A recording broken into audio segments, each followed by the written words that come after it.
Well, Corbs, that's it for the MLR stuff, isn't it? Do you want to do the honours and send us into our guest today and also what we're here to talk about? College. Absolutely, Will. It is college rugby fever here in America as the CRAA Playoffs are on the horizon this weekend. And to get all the lowdown, all the scoop, all the info, Will sat down with the one and only Alex Goff from the Goff Rugby Report.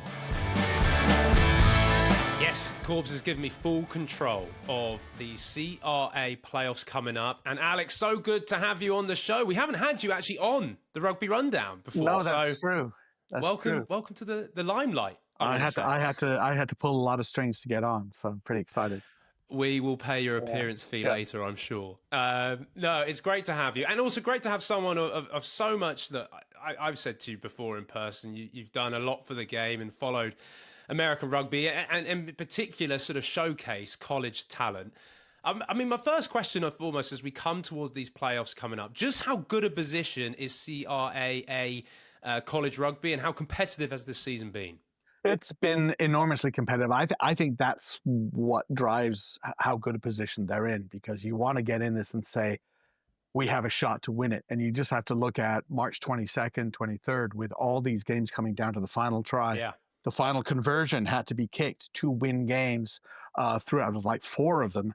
And teams that are beating the other teams who are beating the first team. I mean, there's like this round robin situation where you really don't see a lot of dominant teams, and that's great. Interesting stuff. Yeah. I tell you, as I mentioned just before, there a little bit of history as well. St Mary's being the reigning champions. Some great players in that team last year. The likes of an Eric Storty, who's now finding himself at Anthem, got capped from the Eagles last year. It was an incredible year for him. We love speaking to him here on the Rugby Rundown. We also enjoy speaking to Don Basag, also a USA Eagle, who's still at St Mary's. So it's showing that the collegiate quality is potentially there for them to step up into international rugby. That almost sounds pretty insane to me. It's really odd, but some of the coaching, they understand that. Say, hey, look, if you want to get to the Eagles, a coach will say, I'm going to help you, but I'm also going to ask more of you, things like that. So I think, you are going to get a couple of cap guys periodically, but they have to be special individuals, don't they? I mean, and there has to be a need. I might see a couple of guys who are on St. Mary's. John Wilson on St. Mary's, fantastic season. He's not going to be a prop on the Eagles yet, right? But he has that potential. Just because being a prop takes a little bit longer. Yeah. But anyway, let's bring it back down to the here and now, because it all kicks off the playoffs 5th of April, then leading to what is the quarterfinal on the 12th. The semi-finals on the 19th of April, and then that final on the 3rd of May. Now, you and I spoke about this before coming on the show. We have this nice bracket that is waiting for us to just throw our thoughts on, and obviously split from the west to the east. And then you look in the west, Cal. Ultimately, they have to be the number 1 seeds going into this. They've had a brilliant year, beat St Mary's, as I say, in that wild contest the other week. And then if you look in the East, it's Life University, coached, of course, by Director of Rugby, Blake Bradford, who is part of the USA Eagles, which is fantastic. They've had basically an unbeaten year in their East side of things. But why don't we go ahead and try and put some names down into this? But first, I want to know, who is your number 1 from the West side? Who is your dark horse on this West side as well? Number 1 would have to be Cal, even though they did lose to Navy across the country. That was a tough road game. I would definitely see Cal's probably your favorite. 2 dark horses that I like. Cal Poly, I think has a really good shot to do some good things, but I don't see them getting past Cal, and they're in the same part of the bracket as Cal.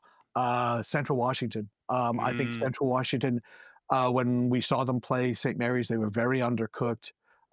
They have a slightly shorter season than some of the other teams. So the difference between a February Central Washington and an April Central Washington is massive. I think they have a shot. I think they have a shot to get to that semifinal at least. I'm a big Todd Thornley fan anyway, so I just love what he's done with his teams, particularly over the recent years. I definitely would agree with you in terms of that maybe dark horse in the West. But let's have a look then. So we discussed how we do believe that Cal are going to make it through beating Colorado State. Love Colorado State, by the way, but yeah, sorry, Rams, but so great that they're going to be there. Talk to me about this one, though. We've gone with Cal Poly. Chris O'Brien, of course, there. Chris is a great man. Arizona, Sean Duffy's done very well. I've been really impressed. I actually saw them at the Phoenix airport not that long ago from Arizona. Yes, just losing to Army. They had good wins against BYU in the season, but Cal Poly take this one? I think so. It's really a toss-up. The defense on Arizona has been so great. So good, they held St. Mary's to 12 points. But Cal Poly has been pulling out some results. You think about how they beating UCLA. Just 4 days after they beat Army. And Kobe Baker has been putting on a show the entire season. He's a Schultz Award nominee, very well deserved. 55-meter kick against UCLA and a drop goal.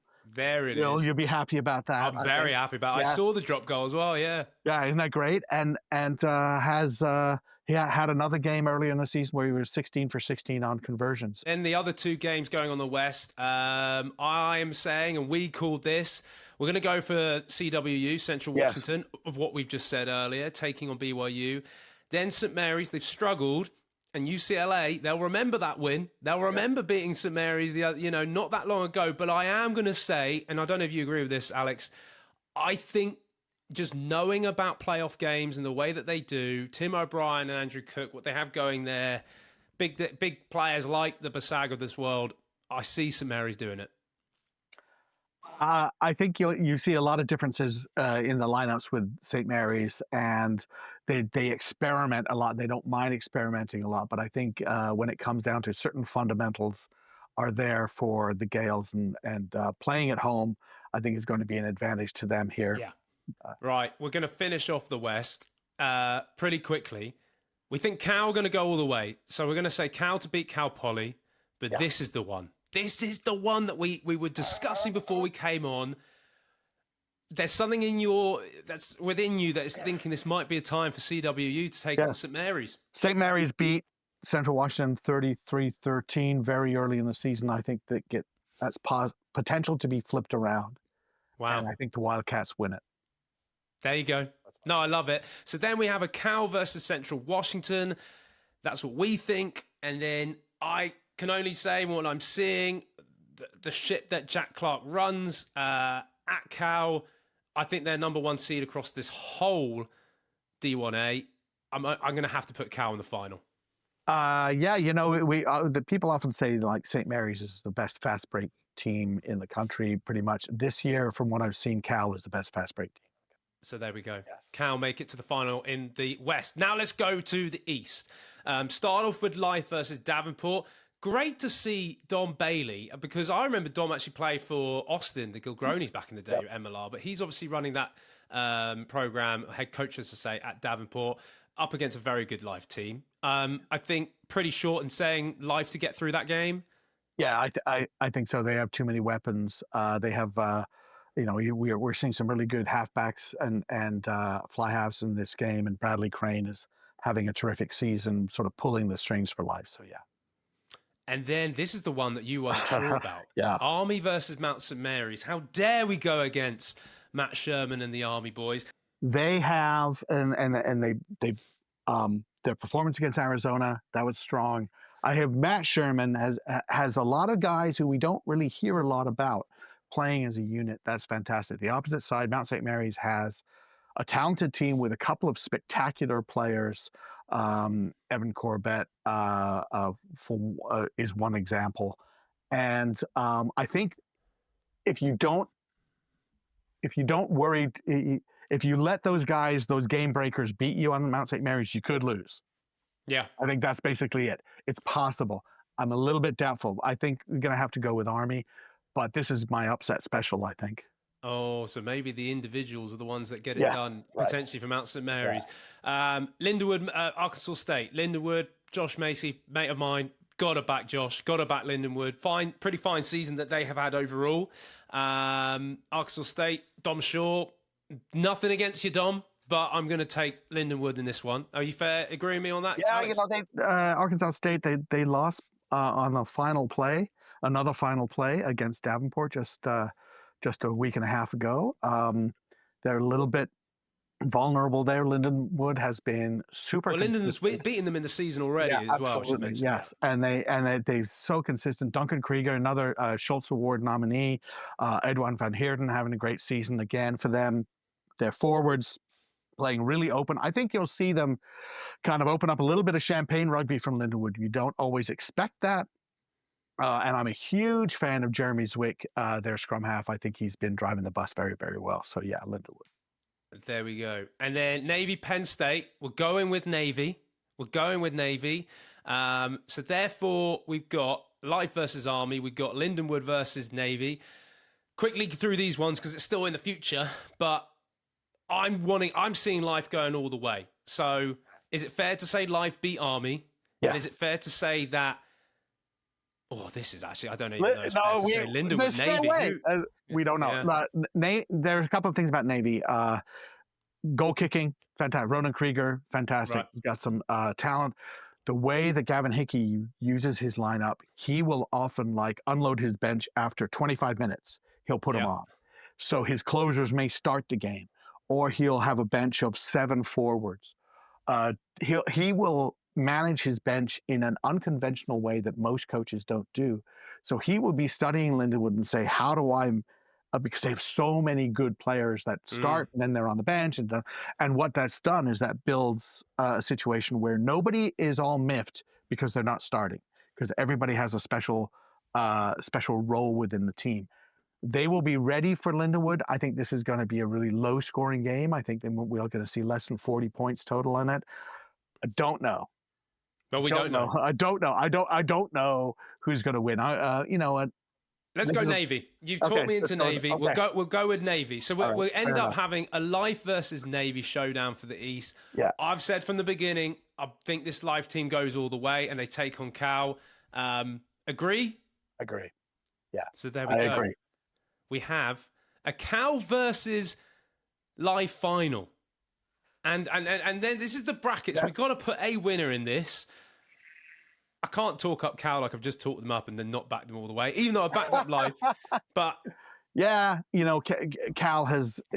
Yes, they did lose to Navy on that away game. Whatever. I think it's been great. I don't think anybody has a completely unblemished record. I think Cal has so many weapons because they can bash you up front. They run around you, bash through you. Yeah, clever players as well. Rand Santos, I think, is a great player. Yeah. Solomon Williams as another Schultz nominee. Santos and Williams. Williams has just been terrific this year, and you sleep on him on a penalty, he's going to go. He's going to go on you. There we go. Cal to win it is what we think, but this is only the start. CRAA playoffs are beginning this weekend. And a reminder that on the Rugby Network are the semi-finals. So the semi-finals that will be happening on the 19th of April. And then, of course, the final itself on May 3rd. I think before those semi-finals, we're going to have to get you back on the show, Alex. But thank you so much for joining us on the Rugby Rundown. Let's see how our bracket gets on. I love it, Will. Thanks a lot.